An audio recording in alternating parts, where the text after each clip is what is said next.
Que la gracia y la paz del Señor Jesús sean contigo y con toda tu familia esta noche. Que la presencia del Padre Celestial rodee tu hogar, protegiéndote de todo mal y trayendo renovación a tus caminos. En tiempos de tanto ruido y distracción, he estado meditando profundamente sobre lo difícil que es mantener nuestra atención en el propósito divino. Las voces que nos rodean compiten por nuestra atención en todo momento. Las presiones diarias, las preocupaciones económicas, las relaciones complejas, todo parece conspirar para desviar nuestra mirada del camino que el Señor ha trazado para nosotros. Reflexiona conmigo. Nehemías se enfrentó a una feroz oposición cuando decidió reconstruir las murallas de Jerusalén. Sus adversarios se burlaron, conspiraron y trataron por todos los medios de detener la santa obra. Pero, ¿qué hizo Nehemías? Mantuvo los ojos fijos en su propósito, la espada en una mano y la herramienta en la otra. Ni por un momento bajó del muro para dialogar con los que querían detener su misión. El Señor me mostró que nuestro gran desafío hoy no es comenzar proyectos divinos, sino permanecer con ellos hasta completarlos. ¿Cuántos de nosotros hemos experimentado ese impulso inicial de obedecer, solo para abandonarlo cuando surgieron las primeras dificultades? Cuando estudiaba la palabra esta mañana, me llamó la atención el relato de cuando Lázaro resucitó. Las Escrituras revelan algo extraordinario. Mientras algunos presenciaron aquel milagro y creyeron, otros se apresuraron a denunciarlo a los adversarios de Jesús. ¿Y qué hicieron estos adversarios? Se reunieron para planear cómo detener aquel movimiento divino. Este patrón espiritual sigue activo hoy en día. Cuando estás en el centro del propósito divino, cuando tus dones están floreciendo y tu ministerio está dando fruto, no te sorprendas si hay reuniones diseñadas para obstaculizar tu avance. José lo experimentó con sus propios hermanos, que se reunieron para neutralizar los sueños divinos que habitaban en él. Pero considera el viaje de José, de la cisterna al palacio, de la prisión a dirigir un imperio. ¿Qué le sostuvo? Su inquebrantable concentración en el propósito que Dios había plantado en su corazón, incluso cuando todas las circunstancias contradecían esa visión. ¿Cómo podemos fortalecer nuestro enfoque ante tanta resistencia? La respuesta no está solo en la lucha. David, aunque era un guerrero extraordinario, reunió a su alrededor a hombres valientes que lo acompañaron desde las cuevas hasta el palacio. Cuando nos unimos en espíritu y propósito, sucede algo sobrenatural. Como está escrito, qué bueno y agradable es cuando los hermanos viven en unidad. Allí el Señor manda su bendición. Esta unidad no es una sugerencia, es una estrategia divina para la protección y el avance del reino. Pablo entendió esto profundamente cuando escribió a la iglesia en Filipos: prosigo hacia la meta por el premio del supremo llamamiento. Fíjate en su inquebrantable concentración, incluso cuando escribía desde la cárcel. ¿Y qué pide constantemente? Las oraciones de los hermanos, reconociendo que su batalla no era individual, sino colectiva. Vivimos en una época en la que el discernimiento es esencial. Elías se mantuvo firme cuando parecía ser el único que no había doblado la rodilla ante Baal. Hoy se necesita el mismo espíritu de valentía y discernimiento. ¿Sabías que Elías no solo se enfrentó a cientos de profetas de Baal, sino que lo hizo en una época de sequía espiritual? Mantuvo su enfoque cuando todos a su alrededor habían abandonado el camino de la verdad. ¿Y el resultado? Fuego del cielo y lluvia de restauración. El Señor me mostró que muchos se están rindiendo a las puertas de la manifestación divina. ¿Has mantenido tu enfoque en las promesas, incluso cuando todo a tu alrededor sugiere que deberías rendirte? Daniel persistió en su devoción incluso bajo amenaza de muerte. Su enfoque inquebrantable no solo lo preservó, sino que lo elevó a posiciones de influencia que ninguna estrategia humana podría haber conquistado. Ahora mismo, quiero invitarte a renovar tu compromiso con el propósito divino para tu vida. No permitas que las distracciones, por legítimas que parezcan, desvíen tu mirada de la llamada celestial. Como David declara: una cosa pido al Señor, y la buscaré. Y cuando hablamos de mantenernos centrados en el propósito divino, No podemos pasar por alto una verdad fundamental. No fuimos llamados a caminar solos. El camino de la fe fue diseñado por el Señor para ser recorrido en comunidad, en unidad con otros que comparten la misma esperanza. Cuando observamos el tabernáculo del desierto, construido hacia 1446 a.C., vemos un principio extraordinario. Moisés no construyó solo aquella estructura sagrada. Las Escrituras nos dicen que artesanos como Bezalel y Aholiab estaban llenos de sabiduría divina, y toda la congregación traía sus ofrendas hasta que Moisés tuvo que pedirles que dejaran de traer más donativos. La presencia de Dios habitaba en aquel lugar porque era fruto de un trabajo colectivo, de corazones unidos. Pensemos en los primeros seguidores del Mesías, reunidos en el cenáculo tras su ascensión. Alrededor de 120 personas permanecieron juntas, en unanimidad de corazón. ¿Y cuál fue el resultado?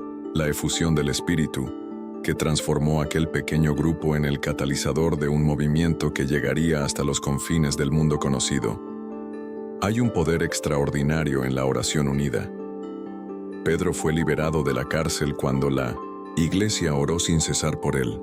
Las cadenas cayeron y las puertas se abrieron porque se alzaron voces de acuerdo. Como está escrito, si 2 de vosotros se ponen de acuerdo en la tierra sobre cualquier cosa que pidan, les será hecho por mí, Padre que está en los cielos. Mira lo que ocurrió cuando Pablo y Silas, después de ser azotados y arrojados a la cárcel interior de Filipos hacia el año 50, unieron sus voces en alabanza. No solo se rompieron sus propias cadenas, sino también las de todos los demás prisioneros. La unidad de 2 creyentes provocó la liberación de muchos. En el libro del Eclesiastés encontramos esta sabiduría intemporal. Es mejor ser 2 que 1, porque si uno cae, el otro levanta a su compañero. Pero ay del que esté solo cuando caiga, porque no habrá otro que lo levante. En los momentos de mayor debilidad, cuando estamos a punto de desistir de nuestro propósito, el Señor se sirve a menudo de un hermano para fortalecernos. David, perseguido por Saúl y escondido en cuevas, vio fortalecido su corazón por Jonatán, que arriesgó su propia seguridad para encontrarlo y renovar su esperanza. Las cartas del apóstol Pablo, escritas entre los años 50 y 64, están llenas de instrucciones para fortalecernos unos a otros. Consolaos unos a otros, fortaleceos unos a otros, sobrellevad los unos las cargas de los otros. Se dio cuenta de que la vida espiritual florece en comunidad. El enemigo de nuestras almas conoce el poder de la unidad, por lo que trabaja incansablemente para sembrar la división. La iglesia de Corinto se enfrentó a este desafío cuando unos decían, yo soy de Pablo, otros, yo soy de Apolos. Pablo los confrontó con una pregunta reveladora. ¿Está Cristo dividido? Cuando los gabaonitas engañaron a Josué, alrededor del 1400 a.C., hicieron un pacto con Israel. Años más tarde, cuando el rey Saúl rompió ese pacto atacándoles, toda la nación sufrió las consecuencias. La lección es clara. La unidad del pueblo de Dios no es solo una sugerencia, es un principio espiritual que afecta a generaciones. La verdadera unidad no significa uniformidad. En el cuerpo de Cristo hay diversidad de dones, talentos y llamados. El ojo no puede decir a la mano, no te necesito. En el relato de la construcción de la Torre de Babel, los constructores tenían uniformidad, una lengua y las mismas palabras, pero no tenían unidad con el propósito divino. En cambio, el día de Pentecostés, personas de al menos 15 regiones diferentes, que hablaban lenguas distintas, estaban unidas no por la uniformidad, sino por el mismo Espíritu. Esta es la unidad que el cielo honra. Cuando David se convirtió en rey en Hebrón, hacia el año 1010 a.C., se reunieron a su alrededor hombres valientes. Entre ellos estaba Eleazar, quien, cuando todos huían, se mantuvo firme al lado de David hasta que su mano se clavó en su espada. Yashobim se defendió de 300 enemigos. Estos hombres demostraron el poder de estar unidos en un propósito. En el valle de Refaim, los filisteos avanzaron contra David. 3 de sus valientes hombres atravesaron el campamento enemigo para llevar agua a su rey. Esta ferviente unidad, este compromiso mutuo, es lo que necesitamos restaurar en nuestros días. Mira a tu alrededor. ¿Quiénes son los que Dios ha puesto a tu lado? ¿Quiénes son los que levantan tus brazos cuando ya no te quedan fuerzas, como hicieron Aarón y Hur con Moisés durante la batalla contra Amalek? Valora estas relaciones, porque forman parte del designio de Dios para tu victoria. Este viaje de concentración y unidad no tiene lugar en terreno neutral. A medida que avanzamos en el propósito divino, nos enfrentamos a una resistencia coordinada. Las Escrituras nos revelan que existe una dimensión invisible de conflicto que afecta a nuestro viaje. Cuando Josué estaba a punto de conquistar Jericó, se encontró con un hombre con la espada desenvainada. ¿Eres de los nuestros o de nuestros adversarios?, le preguntó Josué. La respuesta fue reveladora. Soy el príncipe del ejército del Señor. Este encuentro mostró a Josué que los conflictos terrenales reflejan las batallas celestiales. Daniel experimentó esta verdad cuando sus oraciones parecían no tener respuesta. El mensajero celestial llegó finalmente con una explicación sorprendente. Desde el primer día que pusiste tu corazón para entender y humillarte ante tu Dios, tus palabras fueron escuchadas, y yo he venido por causa de tus palabras. Pero el príncipe del reino de Persia se me resistió durante 21 días. Este pasaje revela que existe una oposición organizada a los propósitos divinos. El conflicto que experimentamos no es meramente contra carne y sangre, sino contra principados y potestades que operan a diversos niveles. El adversario espiritual rara vez ataca de frente. Como la serpiente en el Edén, su primera estrategia es cuestionar: ¿es esto lo que Dios dijo realmente? La duda siembra la indecisión, y la indecisión debilita nuestra determinación. Nehemías se enfrentó a sofisticadas tácticas de oposición. Primero llegaron las burlas. ¿Qué hacen estos judíos débiles? Luego vinieron las amenazas directas. Cuando éstas fracasaron, vino la invitación a negociar. Ven y reúnete con nosotros en Ono.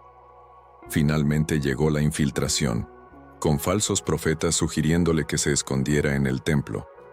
Cada fase representaba una estrategia para interrumpir la obra divina de reconstrucción de los muros. ¿La lección? La oposición se adapta, evolucionando de tácticas obvias a enfoques sutiles y aparentemente razonables. Las Escrituras revelan que existen reuniones o consejos espirituales dedicados a frustrar el avance del reino. Cuando David escribió: ¿Por qué se amotinan las naciones y los pueblos traman en vano?, reconocía estas reuniones conspirativas. En el libro de Job, vemos una asamblea celestial en la que el acusador se presenta con propuestas concretas contra el siervo de Dios. Este patrón persiste a través de los tiempos. El profeta Micaías fue testigo de una visión similar, un concilio en el que se discutían estrategias para engañar al rey Acab. No se trata de meras metáforas, sino de vislumbres de la realidad espiritual. Cuando avanzas en la llamada divina, despiertas una resistencia organizada. Tu crecimiento espiritual, tu restauración familiar, tu avance ministerial, todos se convierten en blancos de una oposición coordinada. ¿Cómo podemos identificar cuándo nos enfrentamos a una oposición espiritual y no solo a circunstancias naturales? Hay señales reveladoras. Obstáculos repentinos e inexplicables que surgen justo cuando decides avanzar en obediencia. Divisiones inexplicables entre personas que normalmente cooperan bien. Confusión mental persistente al tratar de discernir direcciones importantes. Intensificación de las tentaciones en áreas que ya habían sido superadas.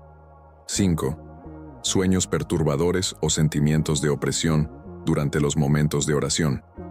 Pablo experimentó esto en Tesalónica cuando escribió: Queríamos ir a 1900, vosotros al menos yo, Pablo, una y otra vez, pero Satanás nos lo impedía. Discernió el origen de la oposición. negándose a atribuir a Dios los obstáculos creados por el adversario. Ante esta realidad, ¿cuál debe ser nuestra respuesta? El profeta Eliseo ofrece una perspectiva transformadora. Cuando su siervo tuvo miedo de ver al ejército sirio que rodeaba la ciudad, Eliseo rezó: «Señor, te ruego que le abras los ojos para que pueda ver». De repente, el joven vio toda la realidad. La montaña estaba llena de caballos y carros de fuego alrededor de Eliseo. Esta es la verdad. Las fuerzas celestiales que están con nosotros son más numerosas y poderosas que las fuerzas contrarias. No luchamos por la victoria, luchamos desde la victoria ya ganada en la cruz. Debemos adoptar una postura vigilante, pero no temerosa. Como escribió Santiago, resistid al diablo y huirá de vosotros. Esta resistencia no procede de nuestra fuerza, sino de nuestra sumisión a Dios y de la apropiación de la autoridad que nos confiere el nombre de Jesús. Cuando Pablo se enfrentó a su adversario, no ideó complejos rituales, simplemente declaró: «Te ordeno en nombre de Jesucristo que salgas de ella». La autoridad no estaba en las fórmulas, sino en la realidad de la supremacía de Cristo sobre todos los poderes espirituales. Ante la realidad de la oposición espiritual, el corazón podría sucumbir fácilmente al miedo. Sin embargo, las Escrituras nos revelan un poderoso contrapunto: la seguridad de la protección celestial que rodea a quienes depositan su confianza en el Altísimo. El Salmo 91, conocido como el Salmo del Guerrero, comienza con una declaración fundamental: «El que habita en el lugar secreto del Altísimo descansará a la sombra del Todopoderoso». Nótese que esta protección no es automática, sino que está vinculada a morar, a permanecer en constante comunión. Cuando David huyó de Saúl, encontró refugio en las cuevas de Adulam. Allí, rodeado de enemigos, compuso: «El Señor es mi roca, mi fortaleza y mi libertador. Mi Dios es mi roca, en Él me refugio. Él es mi escudo, la fuerza de mi salvación y mi ciudadela». No se trataba de mera poesía. Era el testimonio de alguien que experimentó protección sobrenatural en circunstancias extremas. La salvaguarda divina opera en múltiples dimensiones. Cuando el rey de Siria envió un ejército para capturar a Eliseo, el profeta reveló una verdad trascendente: «No temas, porque los que están con nosotros son más que los que están con ellos». Los ojos espirituales se abrieron para contemplar carros de fuego, la guardia celestial. Esta cobertura no solo se manifiesta en momentos dramáticos. Isaías registró la promesa: «Cuando pases por las aguas, yo estaré contigo. Cuando pases por los ríos, no te desbordarán. Cuando pases por el fuego, no te quemarás, ni la llama arderá dentro de ti». La protección acompaña a los fieles a través de las pruebas, no solo a su alrededor. El pueblo hebreo que vagaba por las escarpadas montañas comprendió la importancia vital de los centinelas vigilantes. De esta experiencia surgió el Salmo 121. «Tu pie no se moverá, el que vela por ti no se adormecerá. He aquí que el centinela de Israel no se adormecerá ni dormirá». En contraste con los dioses paganos que, según sus propios mitos, necesitaban descansar, el Eterno permanece vigilante sin interrupción. Cuando Elías desafió a los profetas de Baal en el monte Carmelo, estos gritaron todo el día sin obtener respuesta. En tono irónico, Elías sugirió: «Gritad en voz alta, porque es un Dios. Puede que esté meditando, u ocupado, o de viaje. Tal vez esté dormido y necesite despertarse». Nuestro guardián, sin embargo, nunca necesita ser despertado. Su vigilancia es incesante, su cuidado ininterrumpido. La protección celestial no se limita a las amenazas espirituales. David testificó: «De día no temerás el terror, ni la flecha que vuela a la luz del día, ni la peste que se propaga en la oscuridad, ni la matanza que se desencadena al mediodía». Este pasaje abarca varios tipos de peligro: ataques humanos, la flecha, enfermedades, la peste y calamidades inexplicables, la matanza. Cuando los 3 jóvenes hebreos fueron arrojados al horno de fuego por Nabucodonosor, experimentaron esta protección en su máxima expresión. El asombrado monarca exclamó: «No hemos arrojado al fuego a 3 hombres atados. He aquí que veo a 4 hombres sueltos, caminando en medio del fuego, ilesos, y el aspecto del cuarto es como el de un hijo de los dioses». La protección divina actúa a menudo a través de mensajeros celestiales, como revela el Salmo 91. A sus ángeles mandará sobre ti, para que te guarden en todos tus caminos, te sostendrán en sus manos, para que no tropieces con tu pie en piedra. Cuando Pedro estaba encarcelado, esperando su ejecución, un mensajero celestial le despertó, se le cayeron las cadenas y las puertas de la cárcel se abrieron espontáneamente. Esta intervención sobrenatural ilustra la verdad proclamada por los hebreos. No son todos espíritus ministradores enviados para el servicio de los que heredarán la salvación. Ante esta incomparable cobertura, ¿cuál debe ser nuestra actitud? No la presunción o el descuido, sino la gratitud expresada en la confianza. Como declaró el salmista: «Diré del Señor, Él es mi refugio y mi fortaleza, mi Dios, en quien confío». Esta confianza no elimina la prudencia. Cuando fue advertido de una conspiración en Jerusalén, Pablo no prescindió de la escolta de soldados, argumentando que contaba con la protección divina. Aceptó la manifestación de la protección por medios humanos, reconociendo la soberanía divina que opera a través de las circunstancias ordinarias. La verdadera seguridad no reside en fórmulas o amuletos, sino en una relación íntima con aquel que prometió: «Porque me ha amado le libraré, le pondré en alto porque ha conocido mi nombre».